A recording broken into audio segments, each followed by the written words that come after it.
I was walking down Michigan Avenue and it was a negative 30-degree wind chill. And I said, I'm moving to LA where the weather is perfect all the time. There's so many struggles in life. Something I don't want to struggle with is weather. And I went to the bathroom and I just got on my knees and prayed. And I was like, God, please, whatever it takes, get me out of this position. Give me this job because I just can't go back. I don't have any connections, but you know, one day I'm sure I'll make it happen. You have to create content that the masses want to see. I do think that there's a way to negotiate, especially for women, where we cannot take pennies for our work. Yeah. As men do. JLOs, I remember her hairstylist would get $10,000 like for the hour. What's it like selling a show? Like if you can break down a quick process, like what is that like? Well, that's always a really wonderful feeling. I'm not gonna lie. It's like, that's the biggest dopamine hit. Okay. When you sell a television show, it's... Hey everybody, it's Maureen, and this is my podcast, Weighing In on the Way In, where I speak to dynamic women behind the scenes in the entertainment business and find out what they did to land their current career position. With an emphasis on current, because let's face it, we evolve, we move on, and we lean in closer to a more purpose-driven life. Along the way, we amass a gold mine of information that I feel is worth sharing. I'm in LA and I'm so excited because I love this guest. She's my first guest in LA, Erin Smithey. Welcome to the show. Hi, Maureen. How are you? I'm good. It's nice to see you. I know. Thanks for coming. I have questions. We like to start with humble beginnings. I know you came all the way from Texas, but tell us how you got to LA. Well, yeah, born and raised in Dallas. I did not have any access to the entertainment industry growing up. You know, my dad worked in the medical field. My mom was a homemaker. But I think for me growing up, I was always really drawn to storytelling and would do like, write plays and write movies with my siblings, and we would act them out. And it was just, our lives really revolved around storytelling, me and my family. So it seemed really natural when I was like looking to go to college of like kind of what I wanted to explore. And I ended up going and studying film and TV at Northwestern, and just kind of fell in love with the producerial side of the industry, of like really being incredibly hands-on and being able to kind of see something from a seed of an idea in coming into fruition, and like to create something that you feel like from nothing, frankly. Something that I really responded to is also making other people's dreams happen. I think that's a very producerial mindset of looking at like other people's scripts, other people's ideas, writers, directors, actors. And I've always been someone who really loved helping other people achieve their dreams as well. That's very much a producer, right? Absolutely. It's like, so when I graduated college and moved out to LA in 2010, it was really, really tough to get any jobs in kind of scripted entertainment. I knew I wanted to be a television film producer. But when you moved out here, did you come by yourself? How was it? What was your struggle like? So when I moved out here, I actually I was living in Chicago at the time, of course, after school. I was working at a frozen yogurt shop. Trying to raise money to move out to LA. So at that point, I had gotten, I think, maybe $2,000 working at this place called Organic. It was like this frozen yogurt shop in downtown Chicago. And I got a one-way ticket to LA and was going to stay on my cousin's couch. So I basically moved to LA with no car, no job, living on a couch, I guess however long she was going to allow me to stay there, and maybe like at that point, after the ticket, like $1,500 or $1,000 in my account. And I was like, I guess I'll just figure this out. And, you know, it was a lot of struggle. I'm not going to lie. It was me having to figure out ways to take the bus with no money. It was me having to get those Subway punch cards for dinner every day. It was a lot of trying to network, sending my resume out, pretty much everything I could do to try to just get meetings or get seen, and some internships that were unpaid and just, you know, grueling. And I kind of realized early on, though, something that always kept me going was everywhere I went, Like whether I was working, I found like a job on set, or whether I was doing script notes for someone, or whether I was interning somewhere, I always tried to do it with the same level of excellence as if it was like my calling, you know? So I noticed that like when I would be on set, I remember I was on set of this reality show as a PA for like a week. And my only job was to get lunches for the 50-person crew. And I got so good at that that like making everyone's lunches perfect with their very particular orders that everyone's like, no one is able to order lunch but Erin at this point. She is the master of ordering lunch. And I always found that when you can be like the master of something very, very, very small, seemingly small, then people are going to trust you with more and more responsibility. So that was, my thing is like always finding like the tiniest task, whether someone's like, go get me a Coke from the fridge, like making sure you do it with the same level of excellence as you would produce a show. For sure. Yeah. And that's funny. That's actually how you and I met, because I was working as a producer for a company and I needed a production assistant. And I found you on WAI, which is We Are the Industry. I remember that. Founded by the Black Love founders. And when Erin came to set, she was just, I think the first time you came to set, you said I was playing gospel. Was that the first time or was it another time? Oh, okay. So I remember that I was sitting and I was having a particularly really tough, discouraging day. But was that our first time? No, that was the first. Okay. But that was but then I remember you had your headphones in and I saw something on your YouTube and you had gospel music. And I was like, she's listening to Christian music. You're like, this is the only way I stay sane in this environment. Listen, as a producer, you have to find your zen. You know that. And that's like one of the things I do in order to stay calm and not be a part of the chaos, but being able to like quell the chaos as much as possible. And I knew that. I remember that when you worked with me, you were just so efficient, so on point, so kind.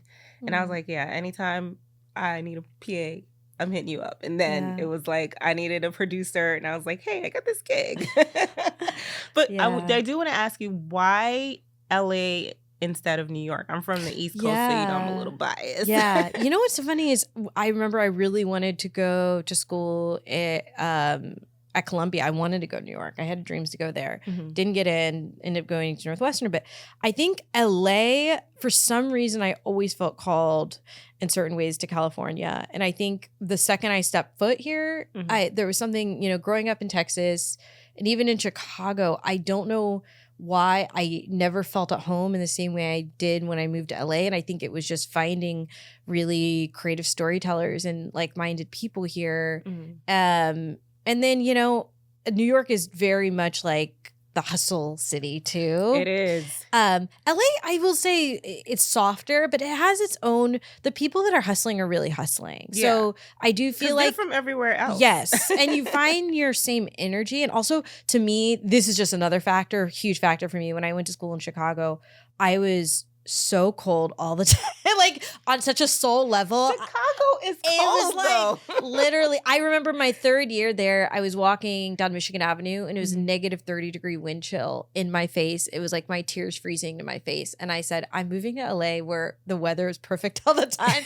And there's so many struggles in life. Something I don't want to struggle with is weather. That's what I told myself. I think everyone says that. And the thing about LA and New York is the sun, I would say. I think that's what kind of keeps you like relaxed and chill. But as you said, people who are on their grind are on their grind. So you came from Texas, Chicago, then LA. You had a bit of a struggle.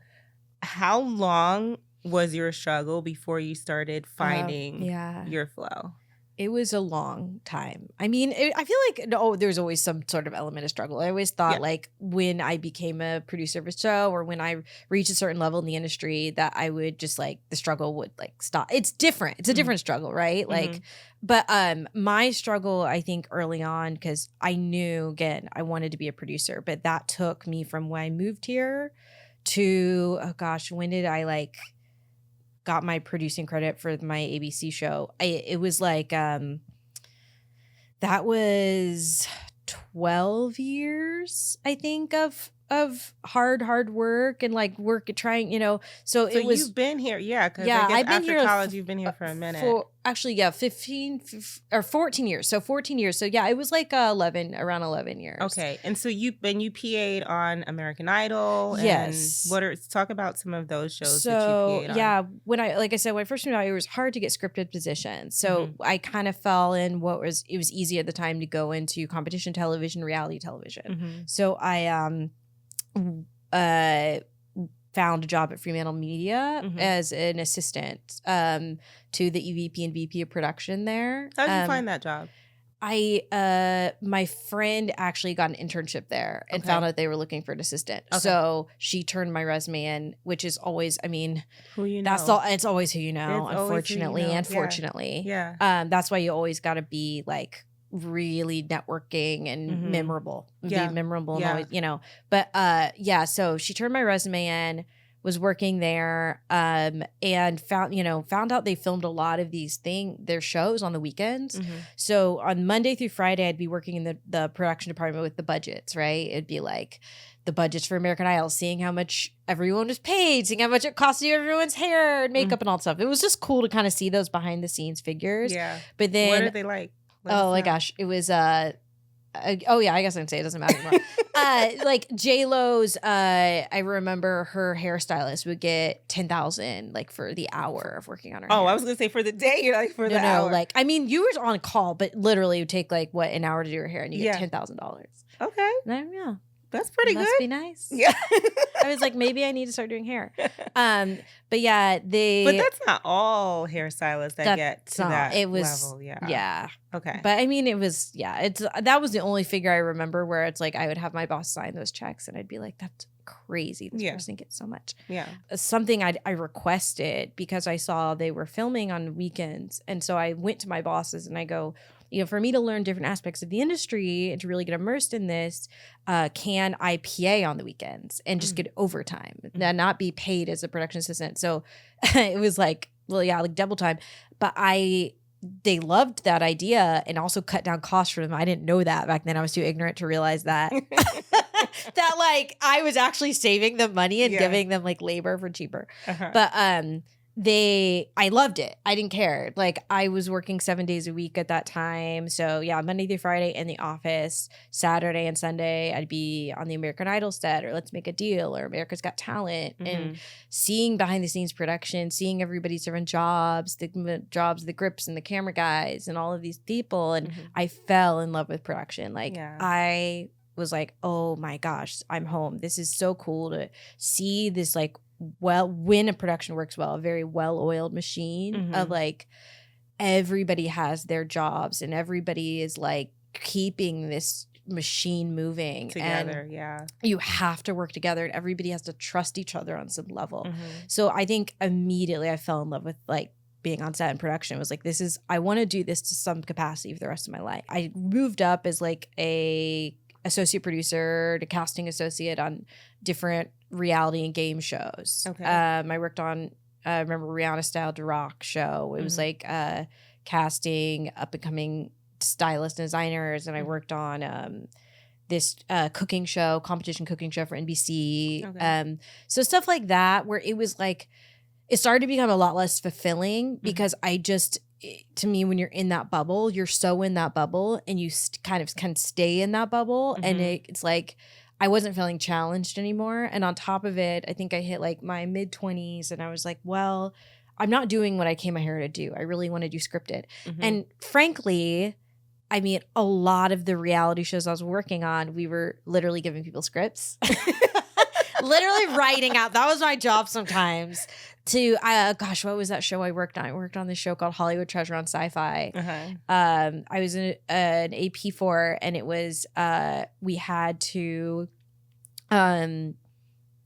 it was like a show of Hollywood memorabilia. So people that owned like Michael Jackson's Beat It jacket or the Bad Jacket or whatever, or like, the ruby slippers or something. Everybody owned like these different things, and you'd go and try to see. We'd have people like bring in this old Hollywood memorabilia that we actually had or found from other people, and then they'd pretend to like, it'd be like Pawn Stars or whatever, like they'd pretend to try to like see what value they could get for it. Okay. But my job was to literally like write out the scripts for these people. Were you actually writing it out, or did they have a team of writers? No. Like literally we'd be on set writing out like say this, say this, say this, say this. Yeah. So I was like, I might as well be unscripted at this point. And right. Is that when you got the itch to say? Yeah, I think I was like, I need to make the jump. Yeah. Because I've also found I was entering, you know, I think a lot of people, when they hit that kind of 25 mark, there was something about that time that's like, I need to, you know, you start realizing what do I want to do, that quarter life crisis, whatever that is. Yeah. And I was like, I really need to figure out like kind of path I'm trying to go on. And I remember it really hit me. I was on set of something one day, and this guy who, he was just older than me, really nice guy, but he was saying how he always wanted to be a screenwriter. But he was working, you know, in reality, and he's like, I don't know any people to help me in that regard, and I don't have any connections, but you know, one day I'm sure I'll make it happen. And I just had that stayed with me. I literally couldn't sleep that night of thinking like that phrase, like one day I'll make it happen. And I'm like, how many people kind of live with this idea of, well, one day I'll switch this. I'll do what I really want to do. Like you have to 100%. And it's so uncomfortable. And on top of it, I think I realize the longer you wait, sometimes the harder it can be, because you get so comfortable with a certain, you know, paycheck level and all these things. You're and complacent. You're complacent and you get it. Like you'll have people, you know, get married, have kids, like you have bills, you have these things, and you're suddenly like, well, I can't just make that jump. Exactly. It becomes harder. It's like there's so many more responsibilities at stake. And so I thought like, me being like 25, 26, I was like, if I don't do this now, and I was making good money and I was moving up in the reality world.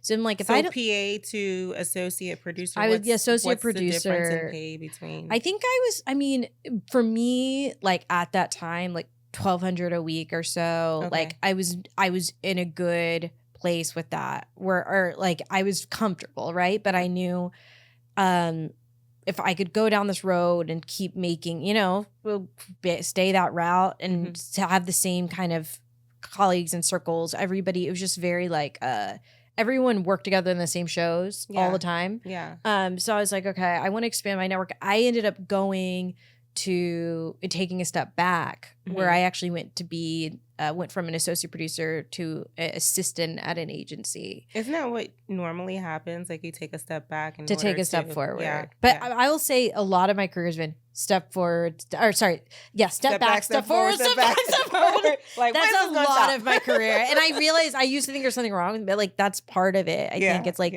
sometimes growth and progress isn't necessarily like a linear thing. It's kind of like when they say when you're networking, don't necessarily look who's up there, but look to your left and your right, like horizontally instead of vertically, unless you're looking vertically to God. That's amen. Okay, so go ahead. Sorry. Yes, so I went to the assistant, but I ended up going from like making like $1,200 a week to like $400 a week and being barely able to pay my bills as an assistant. So it was like that whole By that time, were you off your cousin's couch? So I stayed there for like 2 months until I got the Fremantle job. And then ended up getting my own not own apartment, but like finding a place near the job. And then eventually, so PA, AP, back to assisting for an agency. And then where do you go next? My whole thing when I went to the agency was like, I want to read scripts there and I want to be able to go to production company after, because, you know, a lot of those jobs that are very coveted are only found, like those entry level positions into production companies are only found through agencies often, into scripted production companies. So I ended up finding a job at this small pod at Warner Brothers, called Tom Welling Productions. And then it was so funny because when I got the job, I didn't even know what the job was. I went and interviewed, and I remember distinctly like, I don't know if I can say this. My boss like hated me at the agency. Like, no, why do you say that? We're not going to go into it. I know. Was it like on like first time you meeting her? It was I mean, there was a lot of issues between us. But I think, you know, I think it was just a clash of like, she was expecting a certain thing. She really wanted someone who wanted to be an agent and be like her. But it was not even just, I just wasn't, to me, I was never going to be an agent. Like, right. You went in with the mindset of wanting to get into scripted. So I think I remember distinctly like going into that interview at this production company at the Warner Brothers in these little bungalows. And there was a period of like, you know, I was waiting maybe like 15 minutes for my interview, and I went into the bathroom and I just got on my knees and prayed. And I was like, God, please, whatever it takes, get me out of this position and get me where, like, give me this job, because I just can't go back. I can't go back. We had a particularly tough day. I remember that day with me and my ex-boss, and then it just, I don't even remember. I blanked out during the interview, but then I got the job. Like, and when I got it, I didn't even realize it was like what a TV development position was. I was just really blown away. I remember my first, I think, week there. I was like, oh, this is what we do? Tom Welling production. So it was on the Warner Brothers lot. He had starred for 10 years in the show Smallville on CW.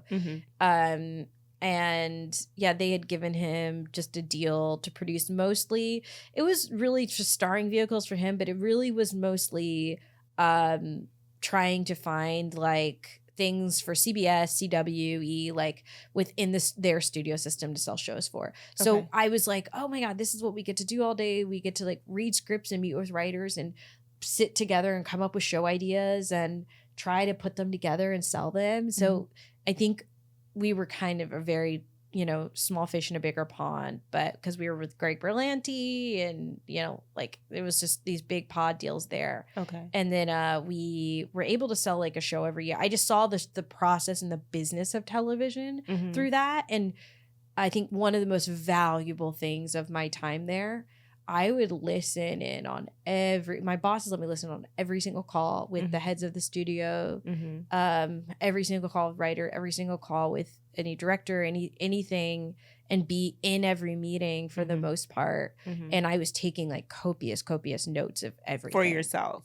For the bosses, because I would make these kind of very detailed recaps of basically any conversation. Like, but it was seeing the way the agents operated with the production companies, the way the studio heads operated with the agents. Like, I got to see kind of the anatomy of Hollywood. Yeah. Which is, I think, a lot.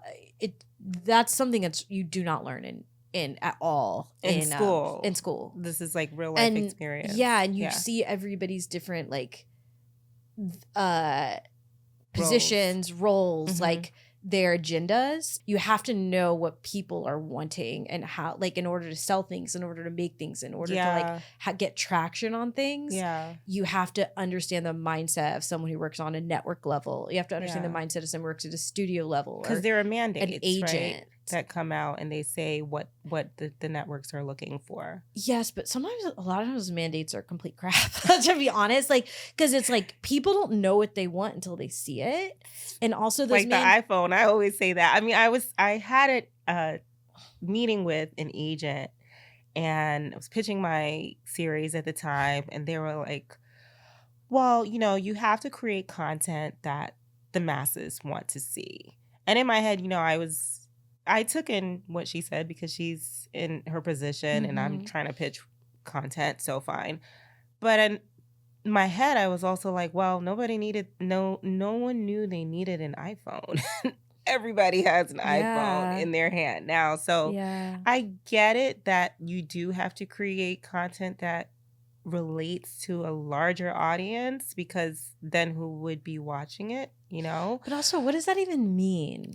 But it means, I mean, now the landscape is different, right? Like, you have all of these streaming platforms and maybe there's a different opportunity. And then, like, I instantly put my stuff out on YouTube after things didn't work out with networks, and was like, I'm not going to stop myself from doing this. I'll greenlight myself, you know? But I guess it means that if you want to get on the networks that have been around for a long time or are considered a big deal, then you have to create what they're looking for. But you have great insight. And I'm interested to know, like, what is your takeaway after understanding the anatomy of the studios, the production companies, and these execs kind of all working together? What's your biggest takeaway? Like, no one matters. How no. honest can I be? Very honest. I mean, like, this is just like I think the biggest takeaway, to be honest, is that Hollywood can be very limited in its understanding of what people want to see. And I think it's because we've lived under operating in a certain regime for so long. Like, I would say, I think so often when people are like, this isn't mainstream, and what they really mean is that it's not white. Yeah.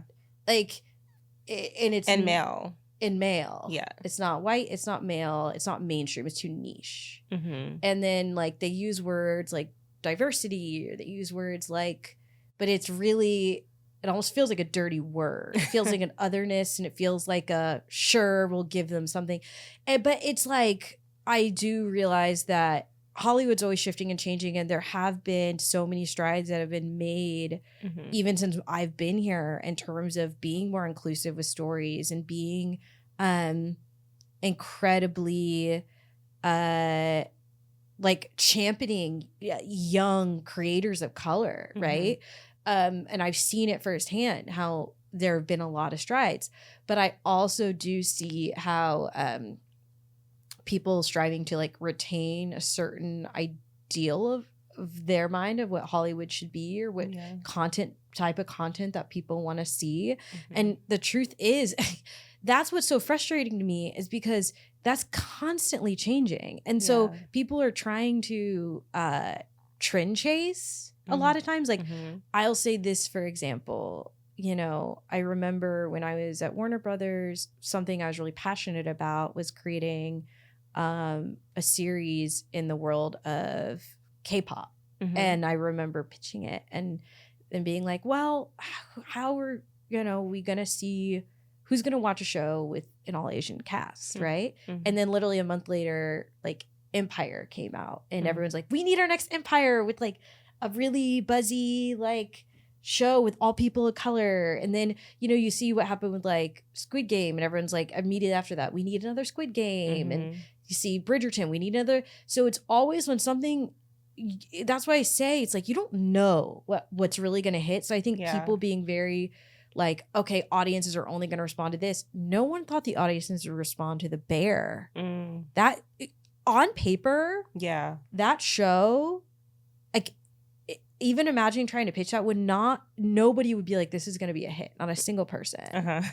And so to me, it's like this idea, and no one would think it was going to be a comedy. So the idea that people think they can predict the shifts, I think that's, again, and I say this humbly because I'm still learning in this industry and I'm still growing this industry, but I also think that no one has mastered it and ever will, because people's tastes are always changing. Yeah, for sure. So you eventually get to work with Lee Daniels, Entertainment at 20th Studios Disney, as Director of Development. What does a Director of Development do? Break that down.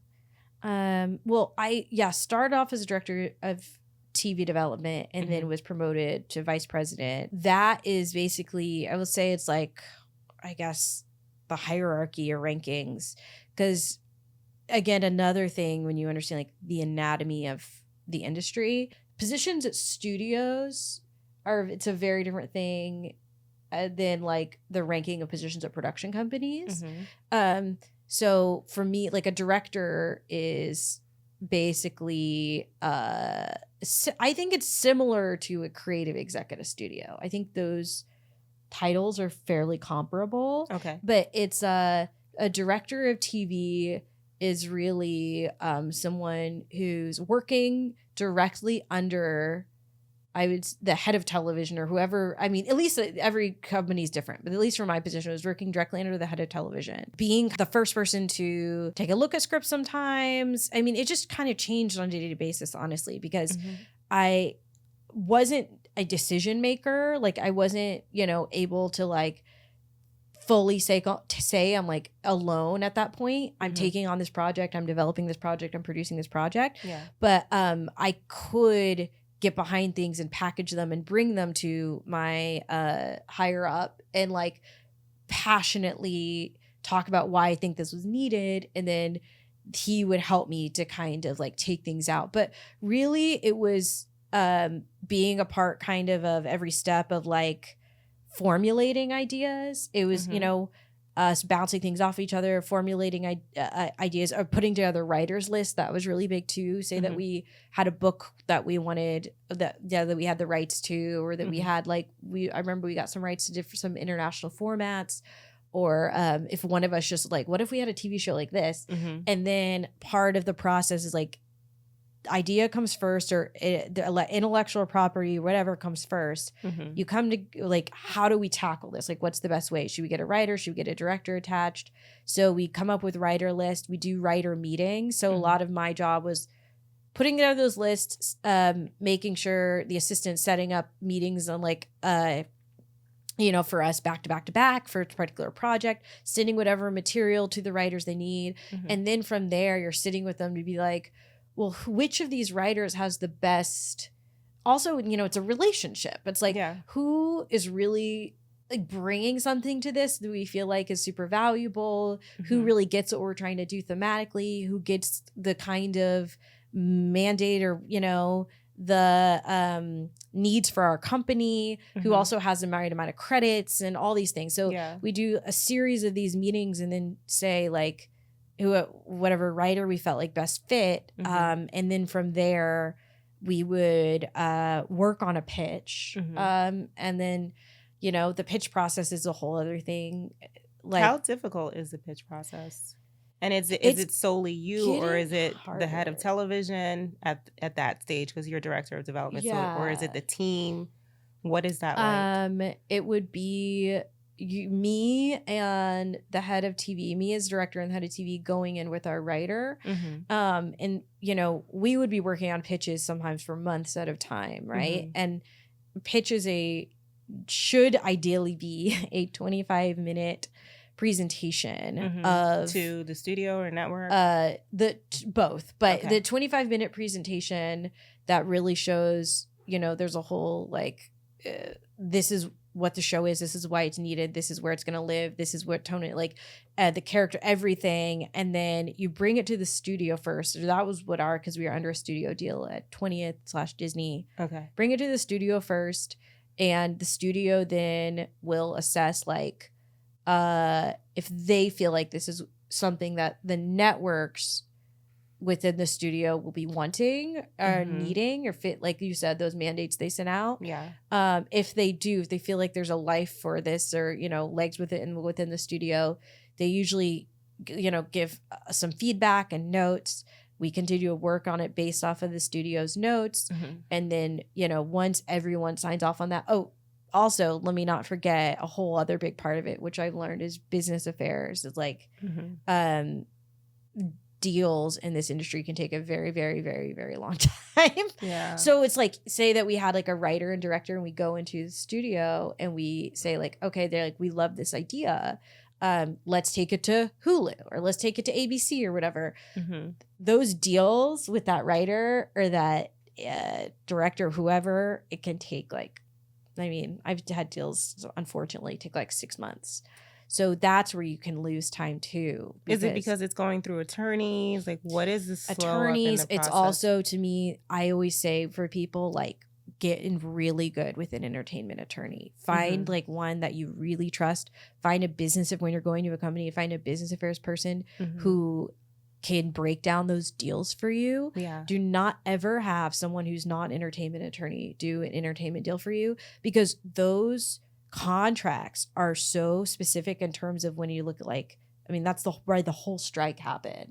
Right? Like, the back points and these deals and these things are these residuals and these episodic amounts. Like, there's so many deal points that go into, and contingencies and all these things that go into the making of television, the business television. You don't want to be screwed over if you're like someone who's creating something or or writing something, directing something, like, so that it's just so many things to figure out, like within perpetuity of a show, that like it can take a really long time. But it also is, the hard part is like, that's sometimes where shows lose momentum, and they lose, like, sometimes things can die on the vine, is like they lose the ability to, like, because by the time the deal's done, people sometimes have moved on. I was gonna say that. Don't care It took so long. I mean, there should be a time limit as to how long this can be, like, in the process of being reviewed and et cetera, et cetera. Like, everything that it takes, it should be like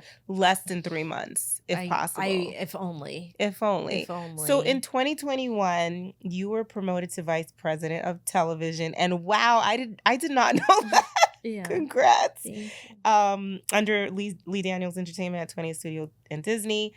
What did that come with for you, and how did you feel at that point? Because that's like, it's a bigger title, right? Yeah. So what was that like? What were you thinking?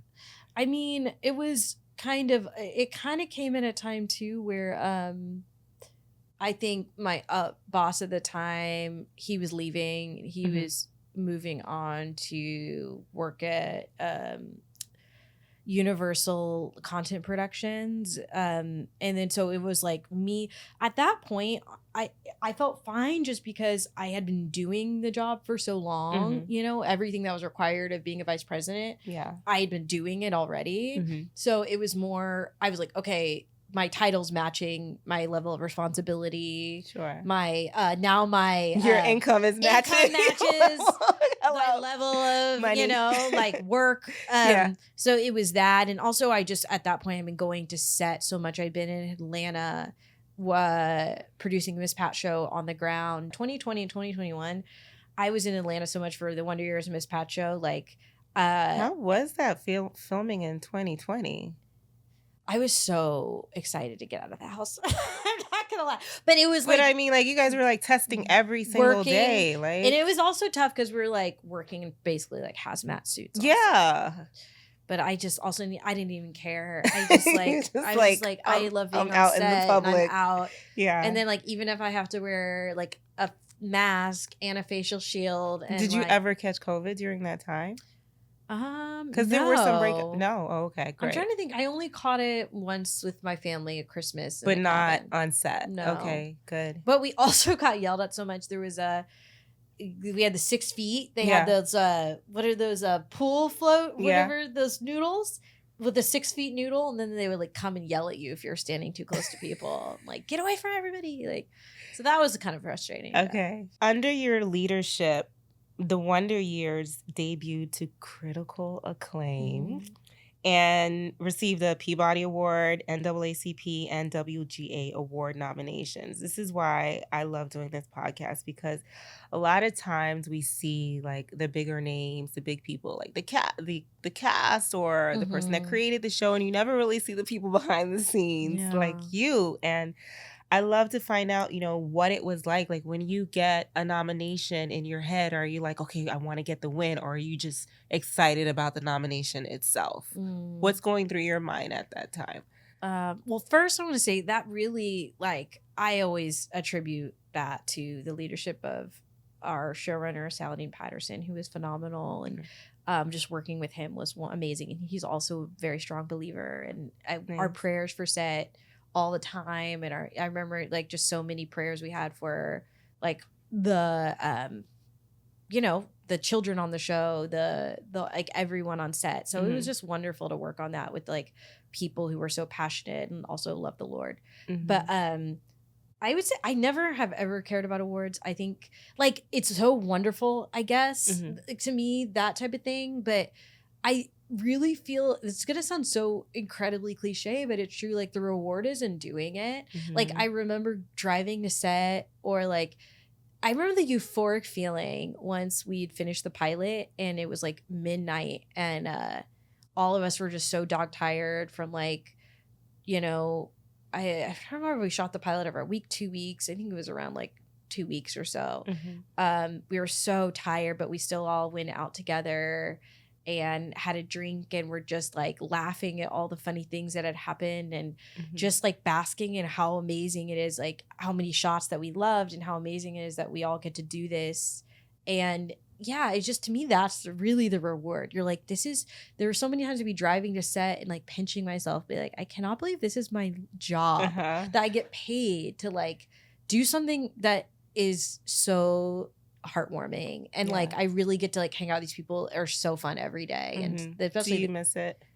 I mean, the show itself, everything's different. Cause I feel like, I want more of that in other capacities, right? So it's like I want to continue to do that, but like on other sets and meet more people, because there's so many amazing people in this industry. And to me, it's like once you've created those relationships on set, and hopefully if you know, that's the whole point of like building your kind of network and sphere. It's like those relationships, you're still going to work together again at some point. You're going to build more. So it's more so it's not like, oh, I want to go back. It's like, I want to move forward and bring those people along. Or just hopefully see them along the way and for them, you know? Yeah. Under your leadership, you created the director shadowing program, and with DEI falling now to the wayside, companies not caring about it because we're 4 years from 2020. It's no longer a subject of importance. And I'd love for you to share a bit more about this program and why it was important to you to make it available to young people of color. I think it's something that's still really important to me. I feel like moving forward, no matter what show I work on, I want to try to have that program because I think people can like, especially young people or people who are wanting to be directors, they can imagine, be like, okay, one day I'm going to direct television or one day I'm going to direct a film. But actually being able to like have funds to bring you to set, to have you, and also not just to set, because there's so many in the preparation of a show. There's so much that happens in terms of storyboarding and, you know, the production design, costume design, those conversations between all of these different players. And so being able to bring a young, aspiring director of color who is not from LA or not from Hollywood, or may not be from New York or any place that has access to that stuff, to fly them out, to put them up, to give them the VIP treatment of like driving, you know, getting them to the production office to be a part of these meetings and to see how an episode is built from the ground up, and also to be next to the director all day, seeing how the director makes decisions.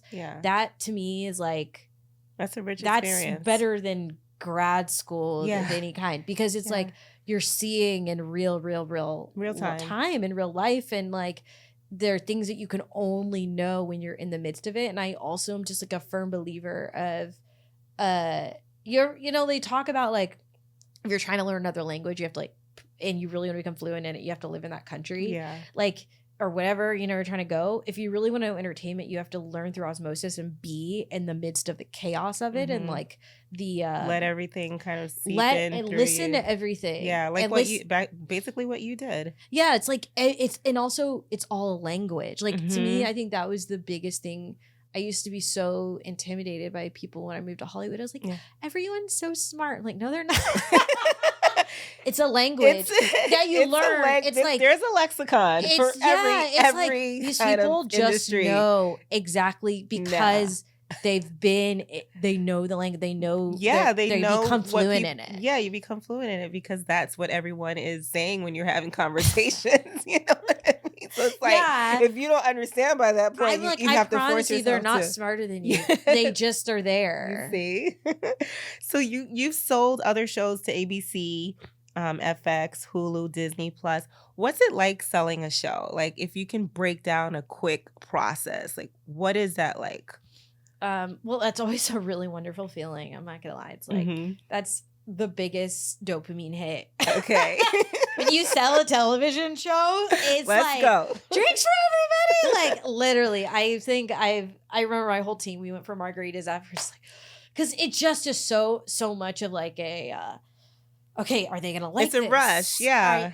We put so much into this. We put so much time and effort, and you've been working with the writer, and that's the most rewarding thing. When like you and a writer have been like. So it's just one writer in that stage. It's not depending. It could be a writing team. Okay, but yeah, it's like that stage because you want definitely a showrunner. Like you want someone who's going to be like the CEO of the show that the studio and network or will have confidence in that, like they know what it takes to the business of television, what it takes to make something and to run the ship. But like it's usually between like one writer or maybe two, maybe a director.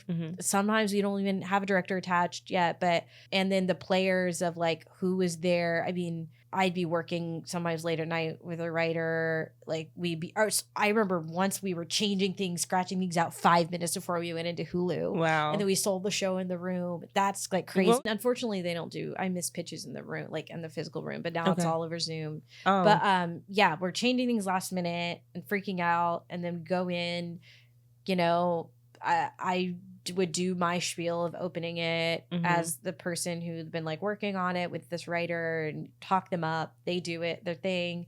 The people ask questions. And then, so your spiel is to talk up the writer. The writer has to talk up the actual show, like has a pitch, has a log line and everything. Okay. Yeah. But also my spiel really was like, okay, this is why this is so great for Lee. Because I was always speaking working with Lee, it was always like, this really is his brand. This is something, and he would be there too as well.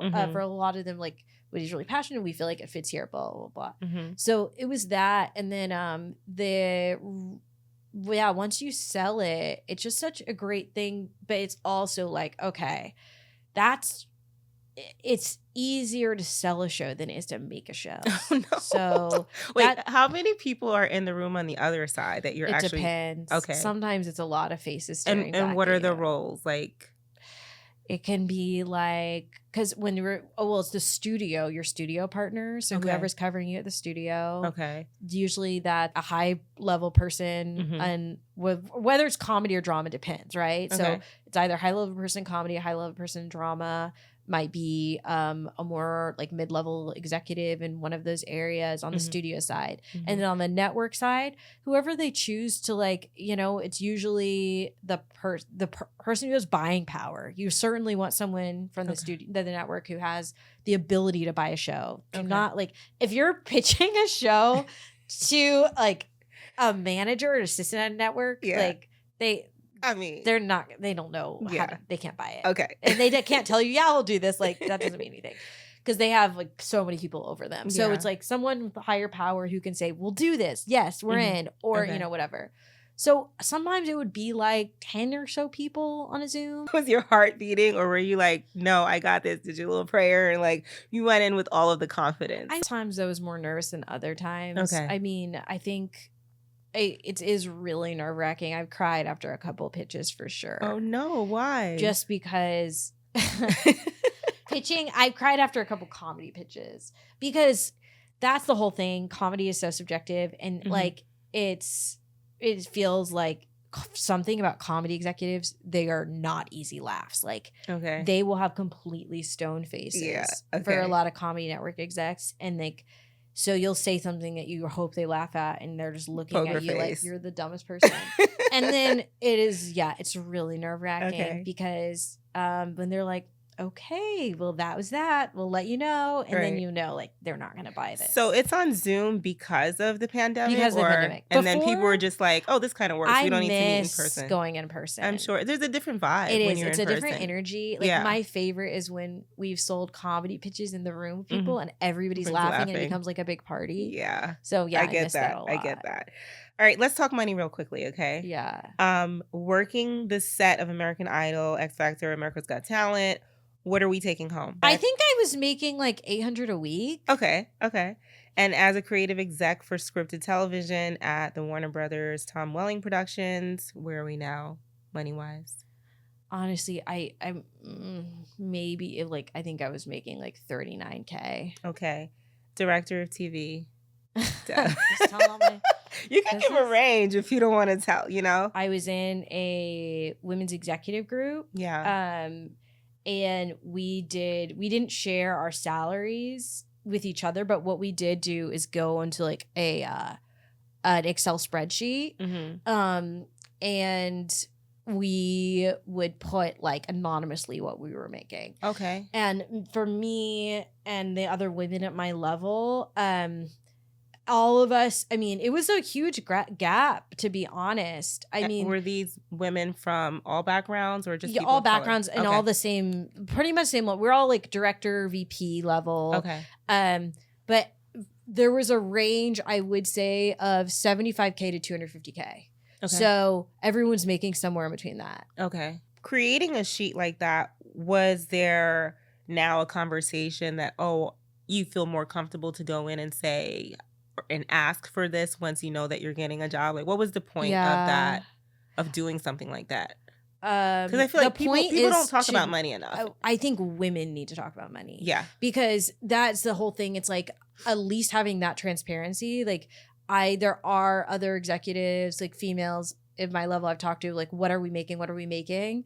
But also it's just very different because I was at a production company where I wasn't getting bonuses. If you're at a studio, you're eligible for bonuses. You're eligible for like 401k and, you know, it's like all this stuff like stock options. So for some of these places. So, and a lot of some producers, depending on where you're at, can make episodic fees and like, so it just, again, that's like the whole getting really in with an entertainment attorney or business affairs person to know, like, and also hearing what other people are getting. Yeah. But that transparency or knowing that really helped me. It's an important conversation. Because I was able to, when I did go from director of TV to vice president, I knew what to ask for. Yeah. And I knew what to say, like, if I don't get this, I'll go somewhere else. Yeah. Because I'll find this somewhere else. And when you talk with that, when you're negotiating, you have to be willing to walk away. Yeah. And like mean it. Like no BS. And like, more than likely they're going to meet you because they want you. Yeah. And it's like, you don't want to like, just see like, this is what I'm worth. And I feel like when you start with that and just realize, I always feel like the money comes. It's not like when you know your worth and value and you're a hard worker, it's like, I mean, that's a hard thing because there are so many hardworking people who like struggle. Right. But it's, I do think that there's a way to negotiate, especially for women, where we cannot take pennies for our worth. Yeah. And you have to be very firm in that. Agreed. Because men do. They don't have to beg. They have no qualms about it. They don't have to beg. They don't. They have no qualms. And it's like, it's weird in 2024 that's still like the fact, but it is. It is. It's crazy.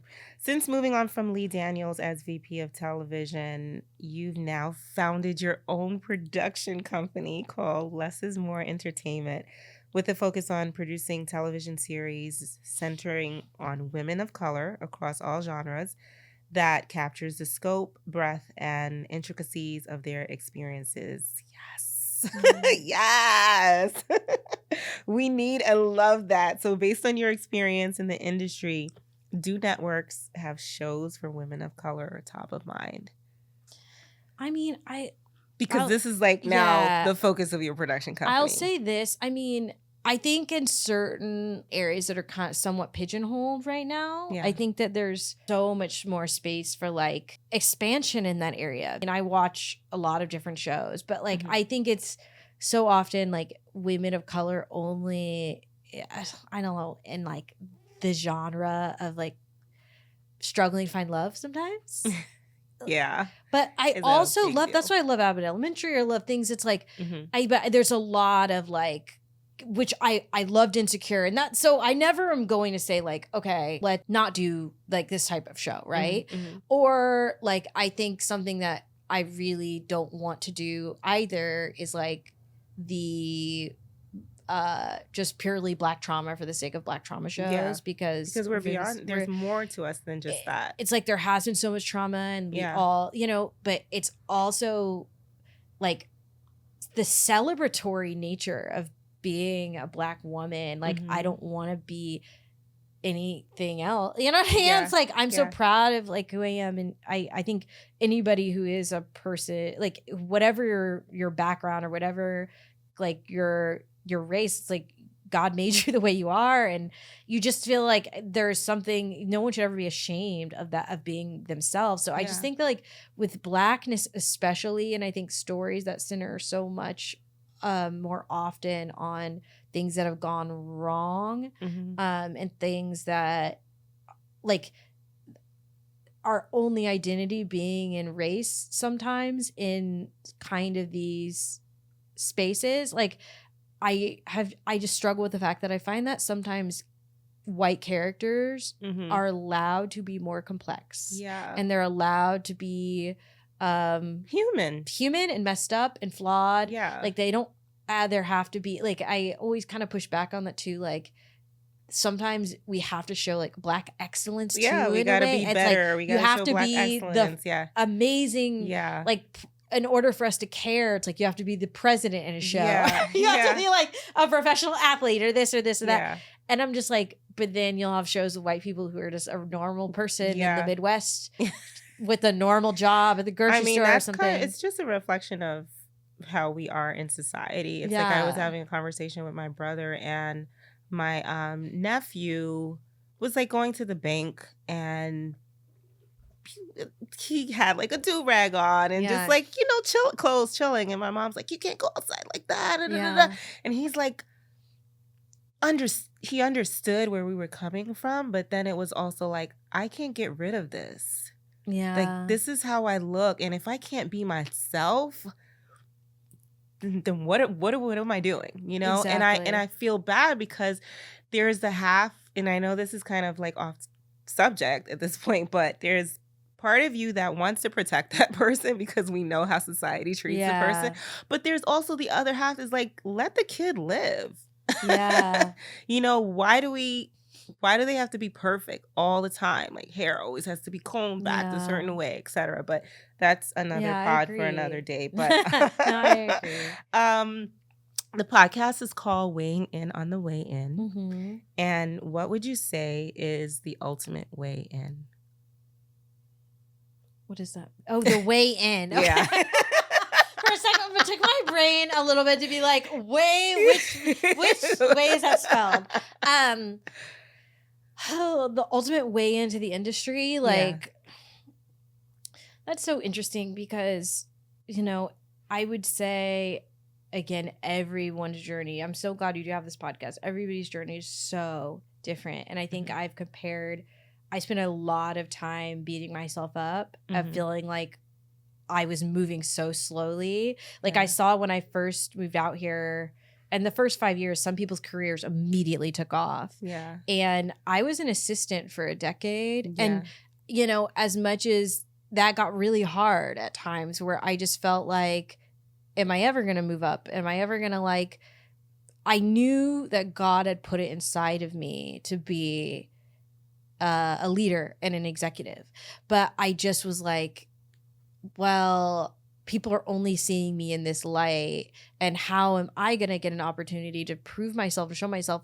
But also it's like, it's the other thing. It's like, you can feel like God put something inside of you, but you also can still have a lot of trepidation and fear in terms of like, do I really have what it takes to like, you know, I think I struggled so much with imposter syndrome, and that's a whole other thing. Like even after I got the director TV position, I struggled so much with being like, do I really deserve this? Do I really? And obviously, you know, nobody knew that, but it was really hard. I know God put me here, but am I going to be able to stay here? Am I doing everything I need in this position? Am I honoring God? Am I as clever and ingenious as I need to be in order to do this to the fullest capacity? Yeah. So is that where it's like your own worst critic, and it's all very much like, you know, success is in the mind. Like you have to really not look at success externally, but really internally of like, how am I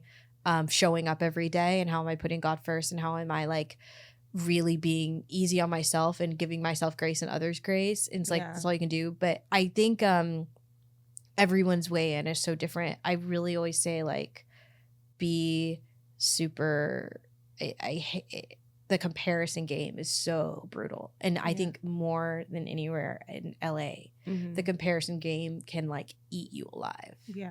And it's at every level. Like from, I'll be honest, I've met A-listers who you never, ever, people have been famous forever, it feels like. And they're talking about how they feel like they're not as good as another A-lister. You saw that with in JLOs documentary. Yeah. The one and it's like she constantly felt like she had to prove herself. And it's like, wild. You are like this, A-list celeb. You've had all of these accomplishments. You're beautiful. You still feel that way. And I'm like, that's the pressure of the industry. And it's sad. So you have to come in with a type of confidence. I have my own log line for my life, or for my production company, which is inspired by God and executed by faith. Amen, so you have to have that faith that I am here for a reason and I'm going to grow through this and be better. No, I think that's, to me, it's like we always know like money doesn't buy happiness, of course. But I think I don't know how people do this industry without the Lord or anything. But like, to me, I just realized success does not give you any confidence. It doesn't give you any sense of feeling successful. It gives you absolutely no peace. So to me, it's like when I see people I've met people with $200 million who have come to me and been like, do you think I'm okay? Do you think I'm smart? Do you think I'm good? Do you think I'm like, it's like they have way more money than most people that could ever dream. And they are so miserable and so scared that they're a fraud. And I find that like, I think everyone needs to meet people like that and be around those people. So you can kind of say, you really realize like this is all a smoke and mirrors. Yeah, like everyone's so deeply like, we only know what it's like to be in our own skin. Yeah. Oprah said it. She said that everyone wants to be felt, seen, and heard, and sometimes people don't feel that at all. And no amount of money can that's why you need something higher. This is like the part of the show where we play this little game. I would tell my younger self, and then just try to keep it short, obviously, but fill in the blank. I would tell my younger self. Don't worry, you won't be broke forever. All right. Never do blank in the industry. Never compromise your morals. I mean, literally, like, it doesn't matter if you're someone who's like, it will always cost you more. Okay. Yeah. To my future husband. I hope you exist. To my future self. I hope you're looking back on this and are proud. I love when I can interact with someone on a soul level that like we don't care about status or anything like that people can just be people, broken and beautiful. Yes. Yeah. Love you, Erin. Love you too. Thank you. That's the show. Remember, each day you awake is a new chance to pursue your passions. The path may be rocky and you will be challenged, but keep that same persistent energy and be a light in this world because it needs you. I'm Maureen Aladdin. See you in the next pod.